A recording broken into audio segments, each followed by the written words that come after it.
This weekend in the NBA was one of the wildest ones I've ever seen. Ever. Luka Doncic was traded to the Los Angeles Lakers. It doesn't even sound right saying it, but guess what? This is Locked On Grizzlies. I thought this over a little bit. I'm going to tell you why this Luka Doncic trade, Anthony Davis to the Mavs, the Grizzlies should be smiling about it. We're going to talk about that, Jaren Jackson Jr., the Grizzlies, Bucks recap, and more here on Locked On Grizzlies.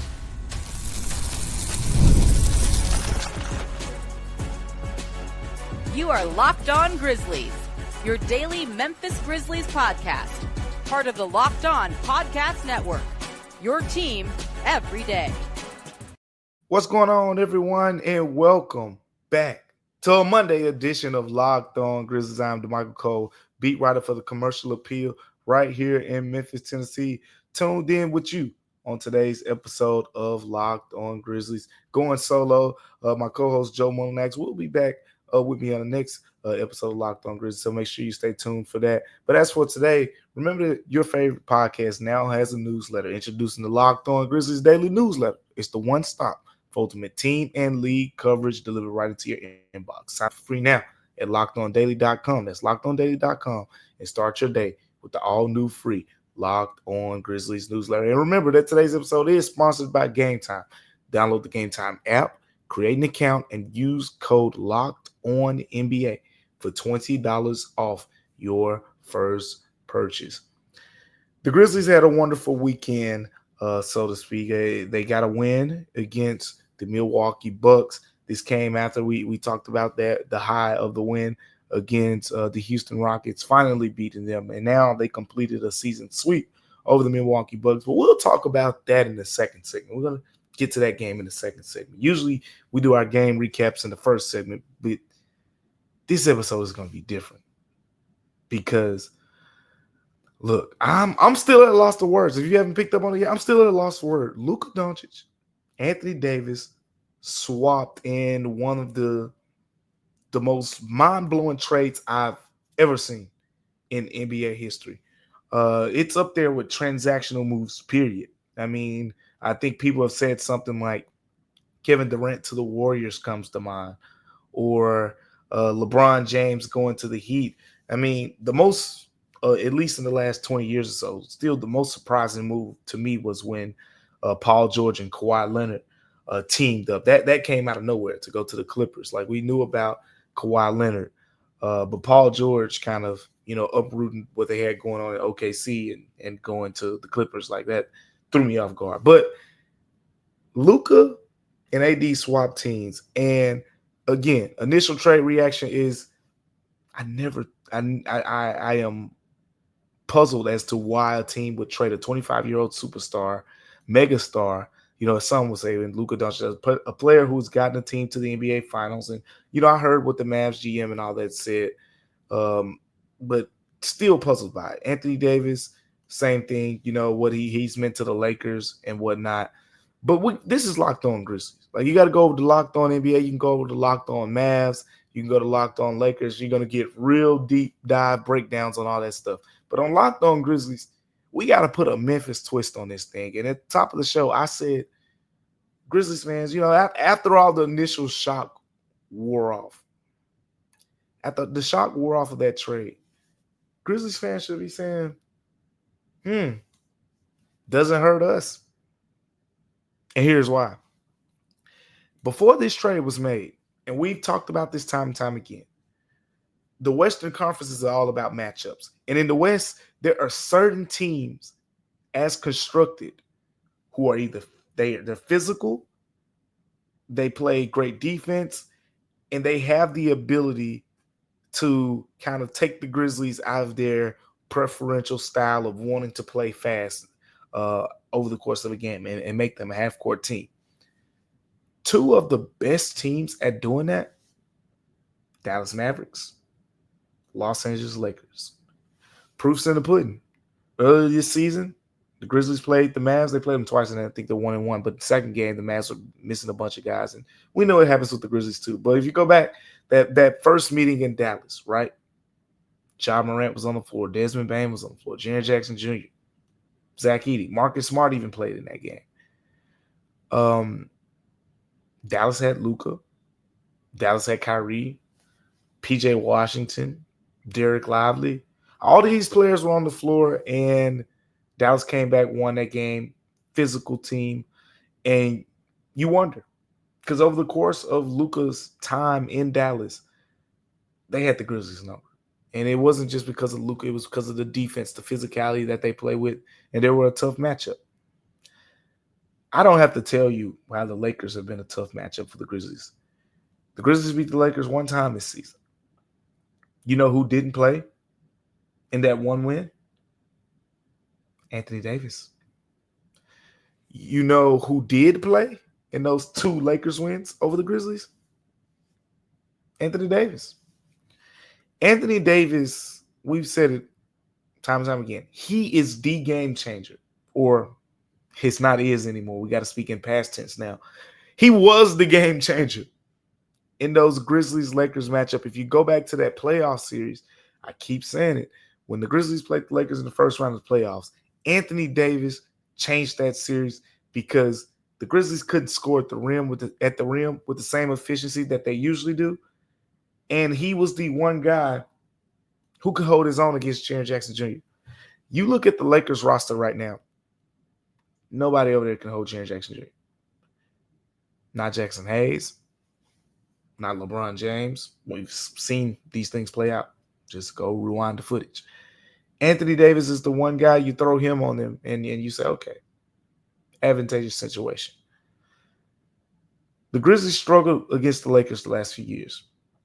They struggled against the Mavs. Now these teams have kind of reconfigured some things.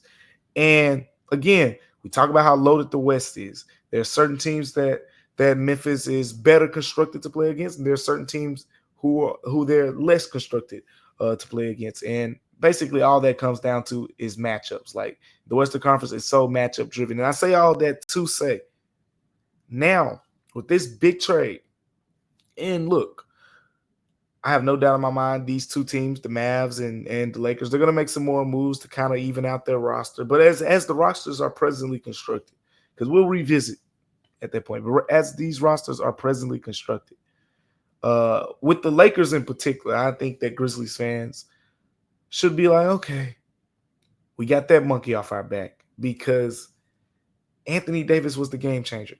Now, Luka, we know what Luka could do. We know what LeBron James could do. But if you're the Grizzlies, you're saying we can throw a couple of our better defenders at those guys. They're not going to stop them. But the Lakers, without Anthony Davis, they don't strike me as the most physical team. They don't have the same level of rim protectors. Jackson Hayes is a great athlete, but he's not Anthony Davis when it comes to making guys think twice about going to the rim. So I'm now basically saying that the Lakers-Grizzlies dynamic is sort of tilting in the favor of Memphis right now, in my opinion. You asked me this a week ago, Lakers-Grizzlies playoff series. Don't know if I'm picking Grizzlies at that point because, again, Anthony Davis, game changer. With all that being said, the Mavs win. We'll get back to it. It's TBD. What I will say is defensively, the Mavs look like they have the potential to be nasty. They can go Klay Thompson at the 2, PJ Washington at the 3, Anthony Davis at the 4, which would match him up against Jaren Jackson Jr. And then they could still have a Derek Lively, Daniel Gafford type of big as well. So the Mavs match up across the board defensively against the Grizzlies and probably anybody else. They're going to have a lot of size. They have guys who can knock down some shots. They have a shot creator in Kyrie Irving who can close out games or whatever the case may be. So I'm TBD on that one overall. But what I will say is the previous Mavs roster, it was a tough matchup for the Grizzlies. So no Luka to close games now. It's going to be a little different. But at the same time, again, there's another big trade that happened as well. We saw Zach LaVine get traded from Chicago. He's going to Sacramento. We saw De'Aaron Fox now getting his wishes of going to the San Antonio Spurs. A lot of moving pieces in the Western Conference in particular. Like everybody want to play in the West. But here's the thing. Right now, we'll talk about it over the course of this week. The Grizzlies will will, do their due diligence or whatever you want to call it at the trade deadline. They'll be involved in the conversation. We'll see what actually happens. But at the same time, there's not a move yet that's happened where I'm like, oh, that's scared. That takes the Grizzlies out of it. Right now. The Grizzlies are the number 2 seed in the West. Um, I don't think any of these moves. I mean, De'Aaron Fox going to the Spurs long term is very scary, and Luka being, with the Lakers, eventually they're gonna kind of put the I don't want to say perfect, but they're gonna construct the roster to really be around him. So look, those teams will be around for a while. They're gonna be really competitive for a while. The Grizzlies were really competitive for a while against the Milwaukee Bucks. They stayed competitive and eventually were able to pull out the win at 132-119 victory. We're going to talk about that game up here next, coming up on Locked On Grizzlies. But before we talk about that performance from the Grizzlies, we got to talk about our friends over at Gametime. This episode is brought to you by Gametime. If you're looking for tickets for your next big event, I mean, it could be a concert, comedy show, or a sports game. Finding the right ticket at the right price, it can be a headache. But with Gametime Picks, it's never been easier. And let me tell you how it works. With Gametime Pick, the app does all the hard work for you. It creates the best deals, so you don't have to waste time searching through endless ticket listings. Look, Gametime Picks, I've been using it for a while, and I love it. You get the seat view feature. I'm telling you, it's a game changer. I mean, before you even hit buy, you can see exactly where the seat is and what it will look like in the venue. So some real reassurance stuff. Then you get more things than that as well. You also can take advantage of the super deal, which for a prime seat, and look, it is great value. But the best part, you're covered with Gametime's lowest price guarantee. Meaning, if you find a better deal anywhere else, they'll refund you. Gametime will refund you 110% of the difference. And your tickets are guaranteed to be delivered on time with easy cancellation options if anything comes up. So take the guesswork out of buying tickets right now with Gametime. Download the Gametime app, create an account, and use the code LOCKEDONNBA for $20 off your first purchase. Terms apply. Again, create an account, redeem the code LOCKEDONNBA for $20 off. Download the Gametime app today. Last minute tickets, lowest price guaranteed. What time is it? Gametime. Welcome back to Locked On Grizzlies, and we got to recap the Grizzlies' most recent win, leading to a season sweep against the Milwaukee Bucks. Sounds really good because there's been a lot of talk about, oh, the Grizzlies can't beat this team, they can't beat that team, they can't handle the physical teams, they can't handle the best teams in the league. When Memphis beat Milwaukee earlier this season, that was a team that, started the season 2-8, and it was like, maybe they just aren't as good as people thought they would be. But now Milwaukee has kind of catapulted itself into the top, tier of the Eastern Conference, 4 or 5 range or whatever the case may be. Giannis has been playing well. All-star starter Damian Lillard, Chris Middleton, against the Grizzlies in this game, he was phenomenal, especially early on, knocking down some shots, knocking down some tough shots as well. And that's what they're going to need Chris Middleton to do. But at the end of the day, the Grizzlies handled it. And the Grizzlies were down 10 points in the third quarter. Jaren Jackson Jr., Desmond Bane, Luke Kennard, Santi Aldama, Gigi Jackson made some plays, Zach Edey double-double. So many big contributing factors for the Grizzlies to pull out that win against the Milwaukee Bucks. We got to start with Jaren Jackson Jr. dueling against Giannis Antetokounmpo. Giannis finished with 30. Jaren said, you got to score a little bit more than that. You want to beat us. 37 points from Jaren Jackson Jr. 7 3-pointers were a season high. Again, what's impressive about watching Jaren is he gets it from the standpoint of he could just probably, for lack of a better example, he could just go downhill relentlessly like Giannis, play after play after play. But we talked about it, how now in year 7, the mind element of the game, the IQ of Jaren Jackson Jr., knowing that he needs that pull-up 3, he needs that 3-point shot to keep teams honest. That's what he did in this game, because the Bucks have a front court where you can't just pound the ball into the paint against Brook Lopez and Giannis Antetokounmpo. The Bucks have been one of the best teams in the NBA in protecting the paint. So Jaren Jackson Jr. again, as he countered 7 3-pointers, and then he also was very good on the inside as well, outdueling Giannis Antetokounmpo in this game. But another thing that stood out to me, and it's more big picture. This game kind of, showed it, so to speak. But one thing that's become very noticeable about the Grizzlies, because now you're starting to see they've won a few games in a row without Ja Morant, and I think the record now is 14-7 this season with Ja Morant out for the Grizzlies. And one thing that stood out to me is the playmaking by committee standpoint.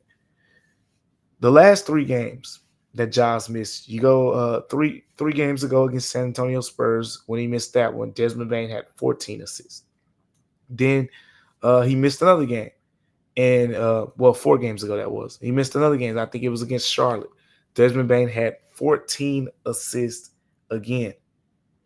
So you thinking, okay, it's just Desmond Bane, is going to be the primary playmaker. Desmond Bane had 6 assists against the Houston Rockets. Scottie Pippen Jr. had 5 assists off the bench. Luke Kennard in that game only had 2 assists. Luke Kennard against the Milwaukee Bucks led the Grizzlies with 8 assists.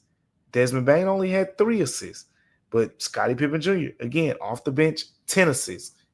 The point that I'm making here is the ball is moving. And it's moving to the standpoint of it's hard for defenses to predict. Hey, Ja's out. It's going to be Desmond Bane. We got to load up, trap him, take the ball out of his hands. Because Des will say, that's fine. Luke Kennard, here's your day to get 8 assists. Here's your day to get 10 assists. And then Luke Kennard will say, okay, I'll try. But if I can't, what about Scottie Pippen Jr.? He can get 10 assists in his sleep coming off the bench. So the playmaking by committee standpoint is, I think, a big reason as to why the Grizzlies have found success recently in these games without Ja Morant. Ja Morant missed his 2nd consecutive game. We'll talk more about him in a little bit. But it was another big night for Santi Aldama as well. 23 points, 8 rebounds, 9 of 17 shooting from the field, 3 of 9 on 3-pointers, and plus 22. Again, Santi Aldama, as you can tell, and as we've seen, he is one of the biggest keys to success for the Grizzlies this season. This was a game I want to see Santi in, right? The Bucks aren't the most physical team in the world, but they're also not one of the softer teams either. So wanted to see how Santi kind of can stack the performances together, right? Against the Rockets, he was pretty good in that one as well, 15 points and 5 boards. So now you got 2 consecutive performances from Santi Aldama where he's played well against really good teams in the NBA, some of the better teams in the NBA. That stands out to me. That really stands out to me that the Grizzlies are getting a so-called, what I like to say is this version of Santi Aldama, because if Santi's playing like this, then you have confidence in him going into the playoffs. And if you have confidence in Santi Aldama going into the playoffs, you probably got confidence in him being on the roster, even beyond this season. But that's a whole nother conversation we'll get into another day. But overall, great performance from the Grizzlies against the Bucks. Again, trailed by double digits in midway through that 3rd quarter. Zach Edey, 14 and 11, 6 offensive rebounds. Zach Edey's figuring it out, man. Like it's going to be a process, and again, he's a rookie, but he just has these moments in these games, and this still wasn't his greatest game, so to speak. Like if I want to nitpick, yeah, he had 14 points and 11 boards, but he only had 1 block. He didn't have a steal, and he was -8 in his time. But guess what? Who else was was in minus in this game was Jalen Wells. But Jalen Wells, I thought, just looking at it with the eye test, I thought he was solid. But Jaren Jackson Jr., difference maker, 12 of 26 shooting, 7 of 13 from if he made some free throws, he's 6 of 10 from the free throw line. He finished with 37 points. He makes 3 free throws. He got a 40 ball. But overall, again, I think these type of performances give the Grizzlies confidence in saying, if we need to rest Ja Morant a couple games, we have the ability to do so because so many guys are affecting this playmaking by committee that the Grizzlies are starting to specialize in over these last few games without Ja Morant. Coming up here next, we're going to talk about the next game, and it could be without Ja Morant. It might be with him. We're going to talk about that coming up here on Locked On Grizzlies. But before we get into that, remember that today's episode is brought to you by PrizePicks. Look, basketball season is heating up, and there's no better way to get in on the action than with PrizePicks, the best place for daily fantasy sports. With over 10 million members and billions in award winnings, PrizePicks makes it easy and fun to turn your sports knowledge into real money. So here's how it works. All you got to do is just pick more or less on at least 2 player projections. And if you're right, you can win up to 1,000 times your cash. Man, look, it's really that simple. That's all you got to do. And take advantage of this opportunity right now. Just go download the app today. Use the code LOCKEDONNBA to get $50 instantly after you play your first $5 lineup. That's the code LOCKEDONNBA. And they're going to give you $50 instantly after you play your first $5 lineup. PrizePicks is where you go to run your game.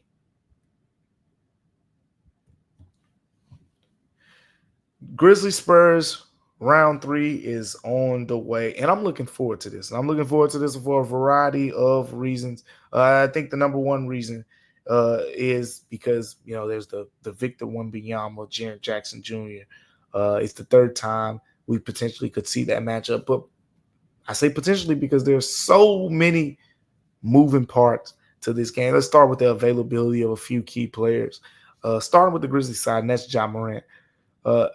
His injury status, at the time of this recording, has not been revealed for the game because when it's back-to-back, the injury report comes out on the day of the game. So injury report will come out sometime early in the afternoon.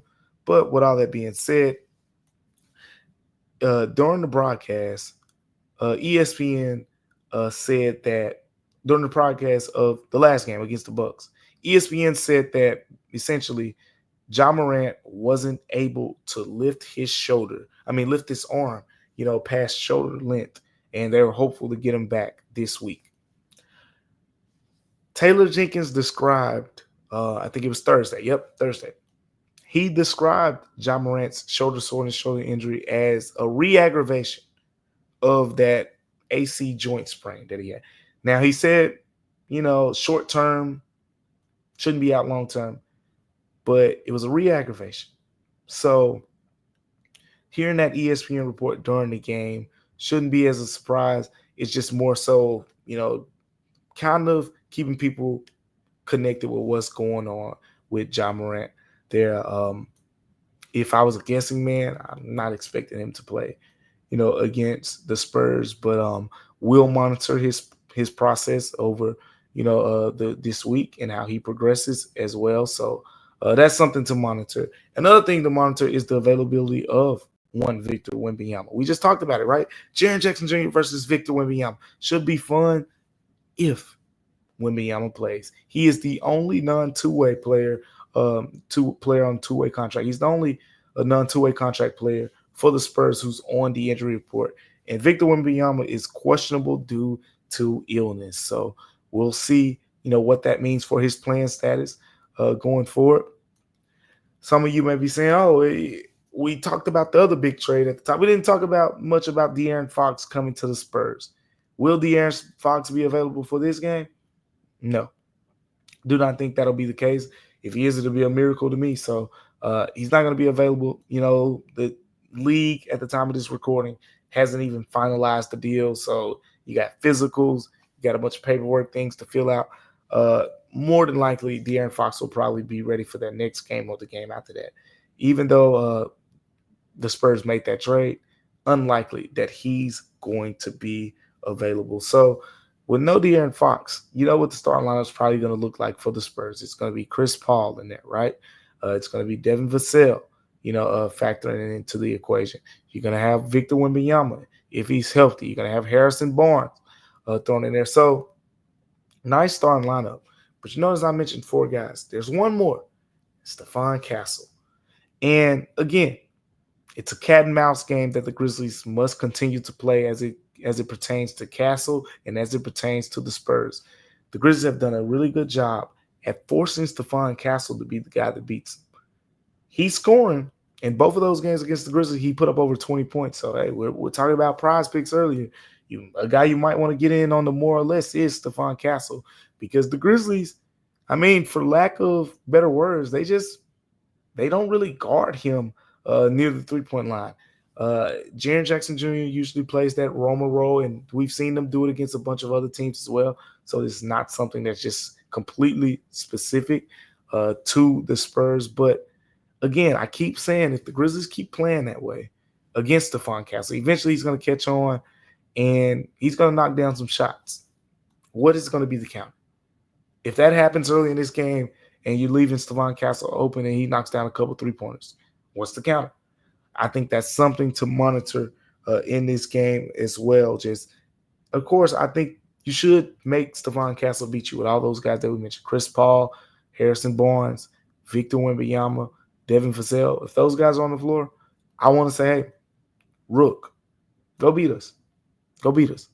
And that'll be very, telling in terms of how the Grizzlies handle this dynamic between going against Stephon Castle and his defensive ability, and trying to play him off of the floor by limiting his impact on the offensive end, or pretty much making him take the Spurs out of their game plan, or so to speak. Because we saw it. I mean, the best example of that was when the Grizzlies played the Boston Celtics, and they completely pretty much ignored Jrue Holiday, who was a veteran, and won that game in part because of the way that they guarded Jrue Holiday. But they've done that against the Spurs a couple times as well. Stephon Castle, he is going to be the most pivotal player to watch in this game. But the Grizzlies are back home. It's the second leg of a back-to-back. That's always something to be mindful of. As of this recording, we don't know who's going to be put on the injury report. There were a couple guys that took a couple bumps and bruises in that win against the Bucks. We saw, Jaren Jackson Jr., really tough guy, man. He was bleeding, looked like his lip had been cut open or something, but he was bleeding against the Bucks, comes right back in the game, scores 37 points. But again, we talk a lot about how the Grizzlies like to limit these guys' minutes, and it makes sense more times than not, because I'm very critical of it as well. But Jaren Jackson Jr., 33 minutes against the Bucks. Jalen Wells, 31. Luka Doncic, 30. Desmond Bane, 29. Zach Edey, 19. So you essentially only had a couple guys go over 30 minutes. This is where it comes in handy, because now you got a back-to-back. I'm expecting the Grizzlies, because it's a traveling back-to-back too. So you're traveling down from Milwaukee to Memphis. But this is what you kind of hold the minutes for a little bit, right? Like, this has got to be the thinking. So again, Grizzlies going for a third win against the Spurs. Might want to catch them now, because later on in the season, when the Grizzlies and Spurs meet again, De'Aaron Fox is probably going to be in a rhythm at that point. And it'll be interesting to see how that dynamic unfolds as well. But a lot of moving parts in the NBA. We're going to talk about a lot of those moving parts over the course of time here in Locked On Grizzlies, because the Grizzlies might be a part of those moving parts as well. But thank you guys for tuning in to today's episode of Locked On Grizzlies. Make sure you remember that Locked On Grizzlies now has a newsletter, introducing the Locked On Grizzlies daily newsletter. It's the one stop for ultimate team and league coverage delivered right into your inbox. Sign up for free now at LockedOnDaily.com. That's LockedOnDaily.com, and start your day with the all-new free Locked On Grizzlies newsletter. Thank you guys for tuning in to Locked On Grizzlies with me today. Joe Mullinax will be with you after the Grizzlies-Spurs game. He's going to break everything down, the who, what, when, where, and why, and we'll both be back together on the following episode after that. But remember that Locked On Grizzlies is free and available wherever you get your podcasts: Google Podcasts, Apple Podcasts, Spotify, Stitcher. Wherever you get your podcasts, Locked On Grizzlies is there. Until next time, I'm Damichael Cole, and we'll see you on Locked On Grizzlies.